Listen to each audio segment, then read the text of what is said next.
যে আমি এখানে আমার এই ফেস ওয়াশটা লাগবে না, আমি ওই ব্র্যান্ডের শুধু ব্র্যান্ডটা চেঞ্জ করলাম, আমি এই কোম্পানির এইটা চাচ্ছি। হাজবেন্ড কি টাকা দিবে না? Yes. দিবে। তাহলে আমি যদি কিনে হাজবেন্ডের বাধা আসবে, এটা তো আমার প্রতিদিনের ইউজেবল জিনিস। একসাথে দুইটা নিব, একসাথে তিনটা নিব। কেন নিব? আমি কি খোঁজ গল্প করি না? আমার বাসায় আশপাশে কি পরিস্থিতি নাই আমার, আমি সেখানে সেল দিতে পারবো না।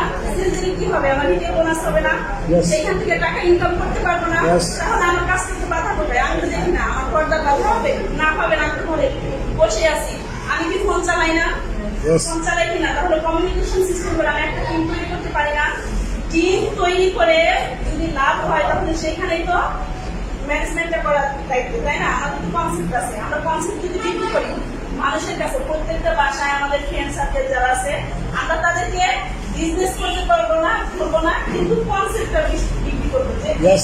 বিজনেস করলে এই লাভটা বা বেনিফিটটা আপনার আসতে পারে, আপনার সুযোগ আছে, ঠিক কিনা? এই মেধা যদি আমরা বিক্রি করি মানুষের বাসায়, আমার লাভ আছে কিনা? Yes. আমার লাভ আসবে না? তাহলে এখানে পজিশন করতে আহামরি কিছুই না। কেন নাই? আমি যদি ঘরে বসে আমি শিক্ষকতা